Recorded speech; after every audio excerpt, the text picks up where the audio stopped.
Hello and welcome back to my YouTube channel. I hope that gets less weird. First, before we begin, I just want to talk about my schedule really quick. Right now, while I am A, new, and B, super motivated with this channel, thank you Capricorn season, I will be posting at least 2 videos a week, Monday and Thursday, if not more, but you can always expect a video Monday and Thursday for the foreseeable future, as long as that schedule seems to be working out. Today we are going to talk about how to be kind. So when I first thought of this idea, I was like, like everybody knows how to be kind, and then I was like, really though, when is the last time that you talked about how to be kind and somebody told you how to be kind? It's probably like 2nd or 1st grade, like it was probably a long time ago, and so I decided this is a fine idea. So I decided we would go over a few things just as reminders or things maybe you're hearing for the first time. But yeah, let's jump right in. So number 1 is to have manners. So this is obviously a basic one, but please and thank you when somebody does something for you, when you ask something of somebody, no matter how big or small. It's really important to just let people know that you appreciate them, that their time is valuable to you. The next manner is holding the door open for people. I think this is something that people kind of forget sometimes. With your phone, like you're constantly looking at your phone, it's easy to just let the door, swing closed behind you, but it's really polite to just hold the door open for an extra second. People appreciate it. Old people appreciate it. It's nice, it's easy. The next thing is be on time. So people's time is valuable. Everybody has the same amount of hours in a day. It's important to be on time. That being said, if you are going to be late, it's nice to A, let people know, and B, instead of making it such a negative thing and like, sorry I was late, and making up all of these excuses, one of my old coworkers, shout out Jenna if you're watching this,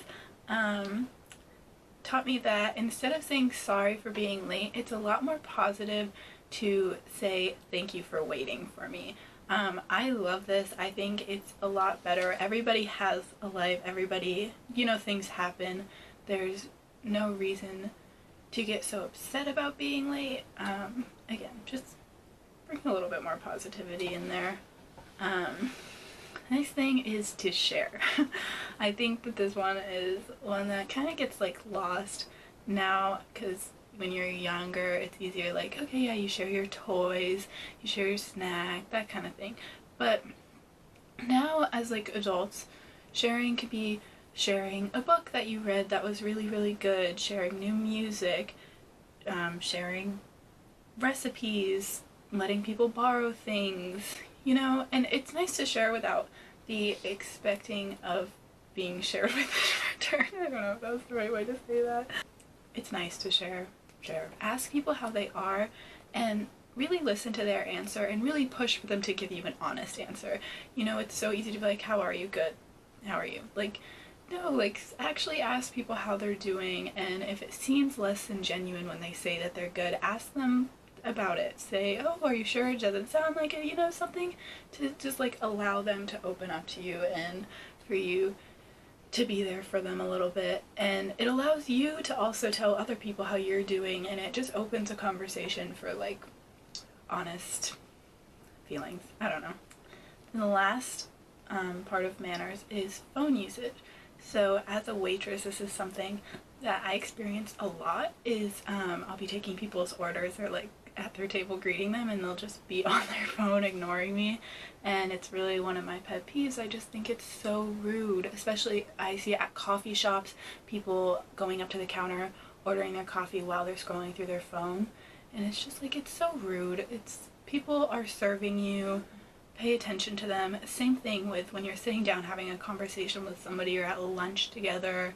It's so rude to be sitting on your phone, and I'm not saying I'm so guilty of doing this, but I'm trying really hard to get better at, if I'm having a conversation with somebody, my phone is face down in my pocket, in my bag, something like that. put your phone away when you're talking to people. Number 2, don't take things personally. This allows you to be non-defensive.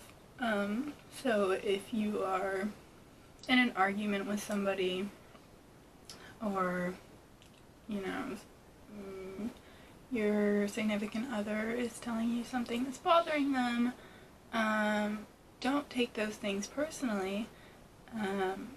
And it's a lot easier to see it as something to just work on and not something that's wrong with you. If somebody is being less than kind to you, it's important to not take it personally, because most of the time it has nothing to do with you. It's probably something that happened to them earlier in the day, or something they're going through, and you have an opportunity to really turn their day around. You really could, just by being kind to them. Even if you don't turn their day around, you give them a minute to just like take in some good energy, positive vibes. In like judgments and things, that's easy to not take personally. I talked about it in my last video, but other people's judgments are just their insecurities and the things that they fear, and there's no reason to take that personally at all. But yeah, especially when somebody's less than kind to you, you really have an opportunity to be the bigger person and to possibly change their day and the way that their day is going and make them smile. So this kind of ties in. So number 3 is that you always need to remember that you have no idea what somebody else is going through. We live such complex lives, and you never know what somebody is going through at home. And especially, I think it's easy with social media for people to make their lives seem like they're perfect, and it's easy to feel like you know somebody's life and know what's going on just because you see what they post on social media.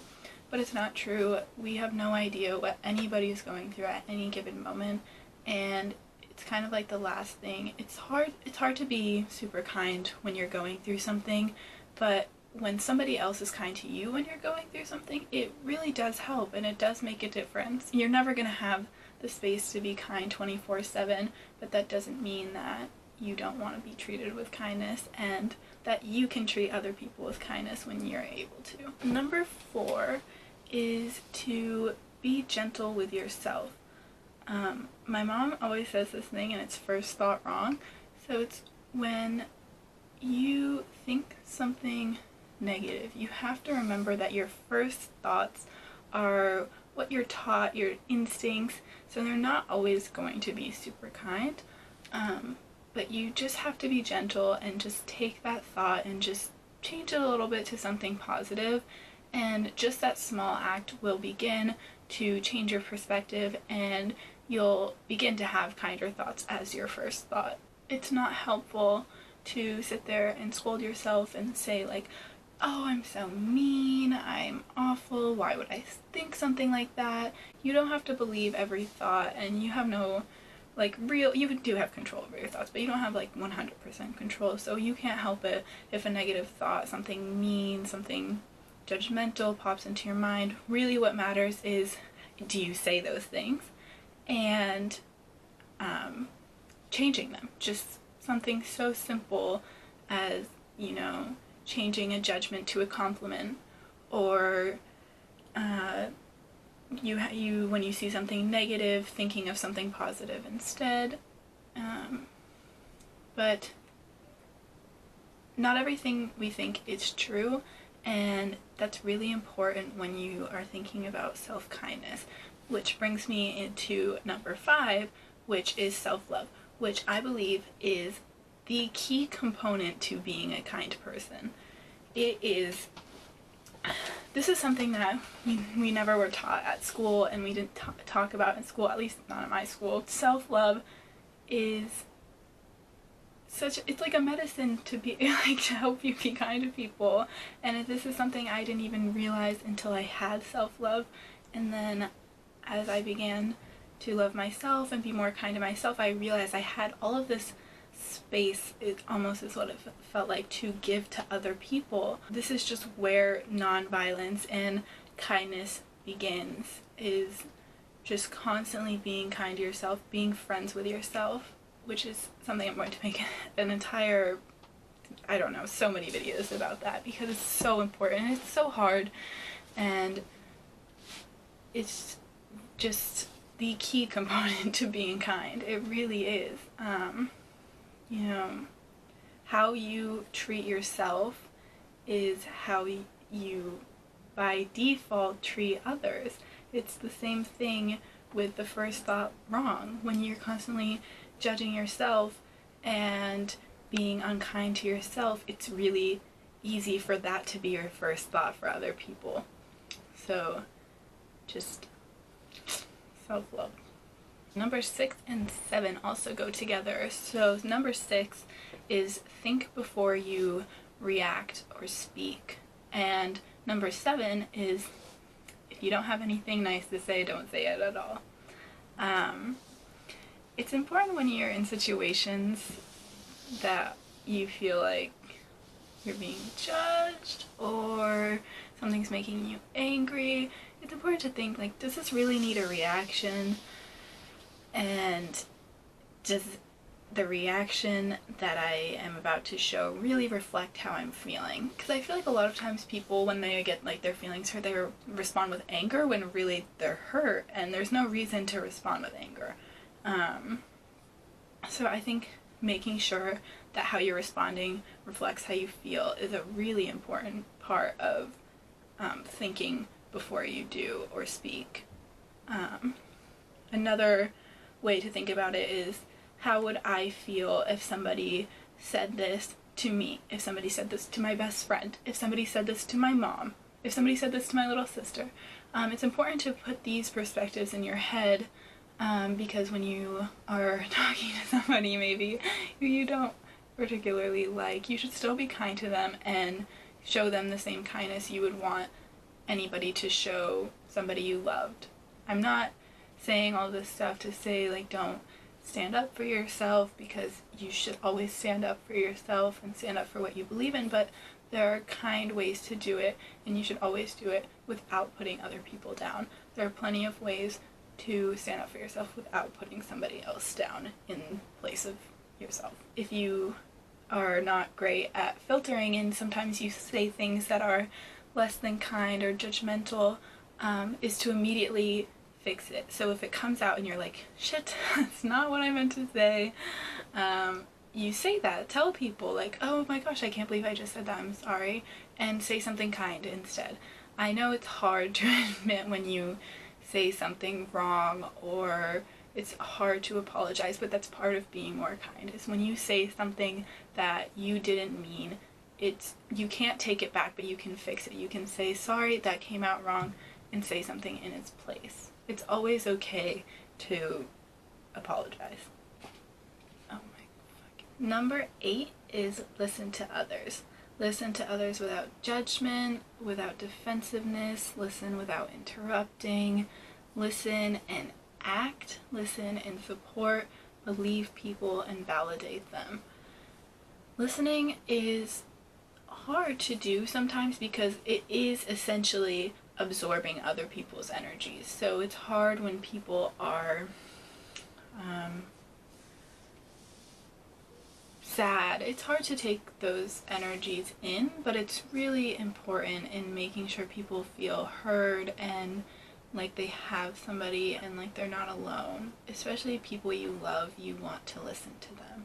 You don't ever want to make them feel like they're not being heard by you, who's supposed to be loving them and supporting them. And it's really hurtful when you tell people things and they don't believe you, or they say things like, oh, you're overreacting, you sound crazy, you shouldn't be sad about that. Those are just not supportive things. Even if you can empathize with somebody over something, that doesn't mean that you can't be there for them and support them. If you can't empathize, you can always say, I'm sorry, I don't know what that feels like, but I'm here for you. Letting people know that you're here for them and listening to them really, really can probably change the world, I think. It's hard for people to talk about themselves and talk about things. So, yeah, you should always listen. Number 9 is to have gratitude. being thankful for what you have now will just by reaction make you a happier person, and when you're a happier person, it's a lot easier to be kind. It just, you have more energy, you have higher energy, you're focused on being positive, which makes you a more positive person. Having gratitude is kind of a crazy thing. It really changes your perspective. It tricks your brain into thinking things are kind of probably better than they are, but then they become better by default. You have heard this so many times, to write 3 things that you're grateful for at the end of the night or in the morning, and it will change your life. And it's such a small thing, and so many people don't do it, and I don't know why, because it really, really does change your perspective, and it really does make it easier to be kind when you're happier. Number 10, which is my favorite one. First I put don't kill bugs. It's like when you start to value life at such a small thing that seems so insignificant, it allows you to gain compassion for all living things, I guess. But really what number 10 is ahimsa. So the practice of ahimsa is based on the 4 observances of Sramanas, I hope I'm pronouncing that right, which is taught by Buddha, and they are: all those abused do not return abuse, all those made angry do not respond with anger, all those censured do not respond with criticism, and all those struck do not strike back. Ahimsa is the act of nonviolence. So by practicing these, you become a kinder person, and you spread kindness throughout the world, which is, in my opinion, like the biggest difference anybody can make in this world, is being kind, because kindness creates kindness, and we all live in an energy field where everything has energy, every single thing, and everything is connected by that energy field. So when you put positive and kind things into the world, that's what comes back to you, but that's what spreads. So somebody else gets that kindness that you put out there, and when they receive that kindness, it's easy for them to spread that kindness, and then you have all these channels of kindness going everywhere. And ahimsa is that is when you just are a kind person, and instead of being kind, sometimes you are just automatically kind, your thoughts are automatically kind, you care about the lives of others and realize your intricate part in helping this world be more kind. It's kind of like the same thing with karma. It's, a lot of people think, well, if they're rude to me, I have to be rude back, but there's no reason to, because they've already put it out in the universe and that will already come back to them. There's no reason for you to put that in the universe and have that risk of that coming back to you. Let the universe take care of it. There's no reason for you to. Being kind to somebody who is less than kind to you usually surprises them, and even if in the moment they don't change, they'll likely think about the situation later and realize that they were probably in the wrong. Kindness is contagious, and everybody should always be working to be more and more kind. That is 10 ways to be more kind. Thank you for watching. I will see you guys on Thursday. If you like this video, you can like and subscribe. Again, I hope that gets less weird to say, but yeah, thanks so much.